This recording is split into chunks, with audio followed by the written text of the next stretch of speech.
God's grace for Jonah. Dalam bahasa Indonesia, kasih karunia Allah untuk Yunus. Kembali kita mau melihat kisah tentang Yunus, tapi dari sisi yang berbeda. Saya mulai dengan sebuah ayat di dalam Hosea pasal 7 ayat yang ke-11. Efraim telah menjadi merpati tolol, tidak berakal, dengan memanggil kepada Mesir, dengan pergi kepada Asyur. Efraim telah menjadi merpati tolol.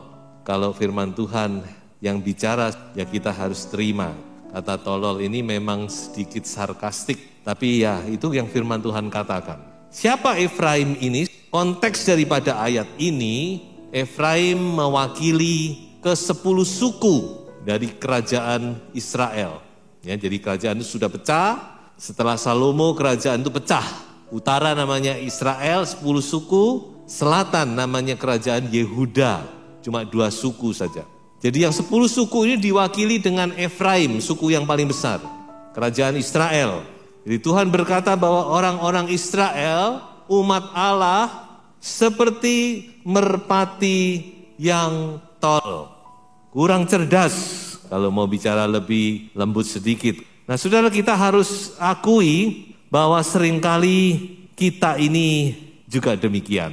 Makanya Tuhan Yesus berbicara di dalam Injil Matius pasal 10 ayat 16, kita harus jadi merpati memang, karena merpati itu tulus, tapi merpati yang cerdik, merpati yang cerdas. Cerdas di sini bukan bicara tentang intelijen ya, bukan dengan intelektual maksud saya. Tapi cerdas di sini saya yakin ini cerdas secara rohani, cepat tanggap secara rohani. Nah, itulah sebabnya kita mau belajar dari seorang Yunus. Mengapa saya mengambil Yunus? Karena kata Yunus itu artinya adalah merpati. Dan kita lihat di dalam kisah Yunus bahwa Yunus ini merpati yang kurang cerdas, saudara-saudara. Salah satu dikatakan ketika dia disuruh oleh Tuhan ke timur, ke Niniwe, dia lari ke barat, ke Tarsis. Nah, itulah yang menyebabkan dia mengalami banyak hal-hal yang kita semua tahu, kisah tentang Yunus, saudara-saudara. Tapi kalau kita renungkan lebih jauh, sebenarnya apa yang Yunus alami, semua itu adalah kasih karunia Allah. Adalah anugerah Tuhan, adalah kebaikan Tuhan. Kalau dulu kita hanya melihat kisah ini dari sisi ya mungkin dramatik, sangat dramatis sekali yang dialami oleh Yunus ya, yang tidak pernah dialami oleh orang lain. Ditelan ikan dalam 3 hari 3 malam lalu dimuntahkan masih hidup dan seterusnya ya. Tapi kita mau melihat lebih dalam. Kita melihat dari sisi kasih karunia yang dialami oleh Yunus melalui rentetan peristiwa yang terjadi dalam hidupnya. Coba kita mulai dengan yang pertama. Saya tulis ada 5 kasih karunia. Tidak kebetulan angka 5 itu bicara tentang kasih karunia. Yang pertama adalah angin ribut. Kisah Yunus kita tahu dimulai dari Yunus karena dia disuruh ke timur lari ke barat. Akhirnya Tuhan, mengapa saya katakan ini kasih karunia? Karena angin ribut ini yang menghalangi Yunus untuk terus lanjut ke Tarsis. Gara-gara angin ribut ini dia dibuang ke laut. Angin ribut ini yang menghalangi langkah Yunus, yang mencegah Yunus untuk bablas terus. Saudara.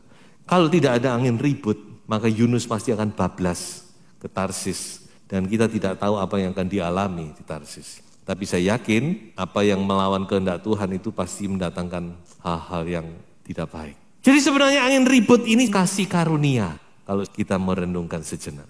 Nah, kalau saya pikirkan dalam hidup kita, hal tersebut juga kita alami. Kadang-kadang angin ribut terjadi dalam hidup kita. dalam keluarga kita, dalam apapun juga hidup kita. Bukan Tuhan gak senang, justru itu karena Tuhan sayang kepada kita. Supaya kita tidak bablas seizin Tuhan. Kadang-kadang memang ribut itu datang dari iblis juga bisa. Saya juga pernah mengambil kisah tentang angin ribut yang dialami oleh murid-murid dalam perjalanan ke Gadara. Jelas itu dari iblis karena Tuhan langsung menghardik angin ribut itu. Nah di sini tentu perlu kepekaan secara rohani. Kalau kita peka, saya rasa kita akan tahu ini angin ribut untuk apa sih. Kalau dari iblis tengking dalam nama Yesus, tidak usah ragu-ragu, saudara. Tapi kadang-kadang angin ribut itu untuk menghalangi, untuk menyadarkan kita bahwa kita sudah lari berlawanan arah dengan kehendak Tuhan. Yang kedua, kasih karunia yang kedua adalah ikan besar. Memang kalau kita melihat kisah Yunus, ini adalah mungkin sebuah peristiwa yang sangat tragis dan sangat fatal ya, orang ditelan ikan besar itu gimana sih ya? Kita tidak bisa bayangkan saudara. Seolah-olah nih seperti orang sudah jatuh ditimpa tangga gitu kira-kira gitu saudara ya. Tapi coba kita renungkan sejenak. Kalau kita mau merenungkan ikan besar itu justru kebaikan Tuhan untuk Yunus. Mengapa? Justru karena Yunus ditelan ikan, Yunus selamat. Kalau Yunus tidak ditelan ikan, saya yakin dia akan mati, tidak tahu gimana caranya, pasti mati dia. Di tengah-tengah laut lepas yang sedang bergelora, saudara, mana bisa bertahan, gak ada pelampung, saudara. Kadang-kadang kita juga salah mengerti ya, kejadian yang menimpa hidup kita ini kita salah mengerti. Seperti kita melihat Yunus ditelan ikan, waduh, ini benar-benar Yunus dihukum oleh Tuhan ini, sudah cemplung laut masih ditelan ikan. Tapi sebenarnya itu sebuah perlindungan, kasih karunia bagi Yunus, saya katakan. Justru Yunus di dalam perut ikan itu dia dilindungi. Walaupun tentu tidak nyaman, kita tidak bisa bayangkan. Tapi itu sebuah perlindungan yang Tuhan berikan, pemeliharaan Tuhan. Benar-benar secara khusus bagi Yunus supaya dia tidak mati di tengah laut lepas. Dan termasuk bonus bagi Yunus, melencer pakai kapal selam. Plus hidangan sop rumput laut. Ya, katanya Yunus rumput lautnya mengelilingi leherku. Jadi saudara-saudaraku luar biasa. Dan saya berpikir Tuhan itu memang luar biasa saudara. Karena Yunus di dalam perut ikan dia dibawa menyelam. Tapi dia tidak mati. Saya sudah pernah katakan bukan? Bahwa orang kalau menyelam itu tanpa peralatan dia pasti mati. Dengan peralatan pun kalau tidak dilatih pasti mati. Karena tekanan di bawah air laut itu sekian meter ke bawah itu sudah 2 kali lipat tekanan udaranya itu. Apalagi kalau dibawa menyelam ke dasar laut. Tapi saya pikir rupanya di dalam perut ikan itu tekanan udara tetap sama seperti di darat. Atmosfer tetap satu atmosfer. Makanya Yunus tidak mengalami kecelakaan di dalam perut ikan. Walaupun dikatakan oleh Yunus, aku dibawa sampai ke dasar-dasar gunung. Jadi sekali lagi kita melihat kasih karunia Tuhan yang besar. Hal-hal yang sepertinya fatal, percayalah kasih karunia Tuhan tetap menyertai kita, amin. Pemeliharaan Tuhan, perlindungan Tuhan selalu menyertai kita. Saya tahu hari-hari ini mungkin ada saudara yang merasa fatal yang aku alami ini. Seperti yang saya katakan tadi sudah jatuh tertimpa tangga. Tapi saya katakan justru itulah perlindungan Tuhan bagi saudara. Kasih karunia Tuhan di balik semuanya itu. Sekarang kita lari ke poin yang ketiga, kasih karunia yang ketiga, yaitu dikatakan bahwa doa Yunus tetap didengar oleh Tuhan. Mari kita baca ayat ini. Berdoalah Yunus kepada Tuhan Allahnya dari dalam perut ikan itu, katanya, dalam kesusahanku aku berseru kepada Tuhan dan ia menjawab aku. Dari tengah-tengah dunia orang mati aku berteriak dan kau dengarkan suaraku. Haleluya. Doa yang paling spesial dipanjatkan dari dalam perut ikan, saudara. Jadi saudara kita melihat ini bahwa doa Yunus itu didengar oleh Tuhan. Walaupun Yunus berdoa dalam keadaan yang paling parah, paling payah, dalam keadaan yang mungkin paling tidak enak. Tapi dia berdoa dan dia tahu bahwa doanya dijawab oleh Tuhan. Nah ini yang saya mau sampaikan. Bahwa dalam keadaan apapun juga. Saudara harus tahu dengan pasti. Saudara harus percaya bahwa doa saudara dan doa saya didengar dan dijawab oleh Tuhan. Amin. Seperti Yunus dalam keadaan yang paling kepicikan di perut ikan. Dia tidak bisa berbuat apa-apa. Yang dia hanya bisa lakukan, dia hanya berdoa, berteriak, berseru kepada Tuhan. Tapi Tuhan tetap dengar doanya. Ada satu Mazmur, saudara-saudara, yang ingin saya bacakan. Di dalam Mazmur 31 ayat yang ke-23, pemazmur berkata, "Aku menyangka dalam kebingunganku, aku telah terbuang dari hadapan matamu. Tetapi sesungguhnya Engkau mendengarkan suara permohonanku ketika aku berteriak kepadamu, minta tolong." Haleluya. Mazmur juga pernah rupanya mengalami hal yang sangat kepicikan, saudara. Bahkan dia berkata, "Aku pikir doaku sudah tidak didengar oleh Tuhan. Tetapi ini yang aku katakan, bahwa sesungguhnya Tuhan tetap mendengar suaraku." Haleluya, puji Tuhan. Sebab itu sekali lagi, apapun keadaan kita, katakan kita sudah sangat tidak berdaya, tetaplah berdoa, amin. Tetaplah berseru kepada Tuhan, karena doamu tidak pernah tidak didengar oleh Tuhan. Tuhan selalu mendengar. Puji Tuhan, kasih karunia Tuhan, doa didengar. Walaupun Yunus mungkin juga dia merasa sudah salah dan sebagainya, tapi Tuhan tetap mendengar doanya. Haleluya. Sekarang kita maju lagi yang keempat. Kasih karunia yang keempat adalah kesempatan yang kedua. Tuhan memberi kesempatan yang kedua kepada Yunus. Tuhan adalah Tuhan yang selalu memberi kesempatan. Dalam Yunus pasal 2 ayat 10 dikatakan, "Dan ikan itu pun memuntahkan Yunus ke darat." Lalu disambung pasal 3 ayat 1 dikatakan, "Datanglah firman Tuhan kepada Yunus untuk kedua kalinya." Yunus disuruh pergi ke Niniwe. Menarik sekali ya, saya sering berkata Tuhan itu masih baik kepada Yunus. Jadi Yunus dikeluarkan lewat muntah. Dikatakan ikan itu memuntahkan Yunus dan Tuhan masih memakai Yunus. Memberi kesempatan yang kedua kalinya untuk Yunus memperbaiki. Untuk Yunus melakukan firman-Nya.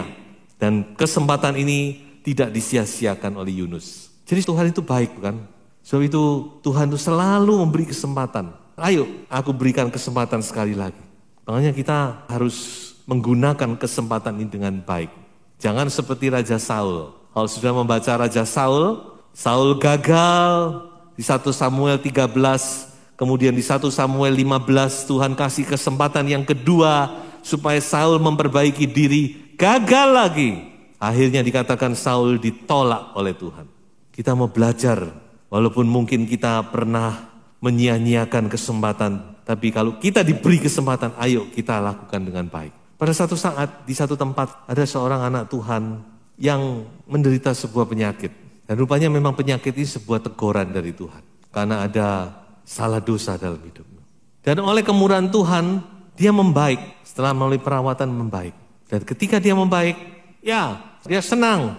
Orang-orang yang mengasihi anak Tuhan ini juga senang. Dan berkata, ayo memperbaiki kelakuan. Tinggalkan yang lama. Hamba Tuhan juga berkata kepada anak Tuhan itu, ayo bertobat. Tapi rupanya anak Tuhan ini tidak memakai kesempatan yang kedua ini dengan baik. Dia tidak mau. Memang dia tidak ngomong tidak mau. Tapi dia tetap melakukan hal yang sama. Dan seketika itu juga penyakitnya yang sudah membaik itu tiba-tiba ngedrop dan tidak tertolong lagi. Jadi benar-benar Tuhan kita itu Tuhan yang hidup, yang tidak bisa dipermainkan. So itu mari, kalau kita diberi kesempatan, Tuhan sudah memberikan kepada kita kesempatan untuk hidup. Saya yakin banyak anak-anak Tuhan yang mendapat kesempatan lagi. Sudah jangan sia-siakan ini. Kita mau belajar dari Yunus. Dan sekarang kita melihat kasih karunia yang terakhir, yang kelima adalah pohon jara. Sudah bisa baca itu di dalam Yunus pasal yang keempat. Mengapa saya katakan ini kasih karunia? Karena lewat pohon jara ini Tuhan mengajar Yunus sebenarnya. Jadi Tuhan itu juga seperti guru yang telaten ya. Dia juga mengajar kita supaya kita bertumbuh, supaya kita mengerti isi hatinya. Dan menarik sekali kata pohon jara ini dalam bahasa Ibrani dipakai kata kikayon. Dalam bahasa Ibrani namanya kikayon. Dan kata kayon itu artinya muntah. Makanya firman Tuhan ini kadang-kadang Tuhan itu bermain dengan kata-kata ya. Jadi seolah-olah pohon jara ini mengingatkan Yunus kepada kemurahan yang dia terima ketika dia dimuntahkan oleh ikan itu. Ya toh? Dengan kemurahan Tuhan. 3 hari 3 malam bisa dimuntahkan masih hidup. Nah di sini Allah menumbuhkan pohon jara untuk mengajar Yunus. Saya tidak perlu ceritakan karena itu adalah PR saudara membaca kitab Yunus ya. Nanti saudara baca, menarik sekali. Jadi lewat pohon jara ini Allah mengajar.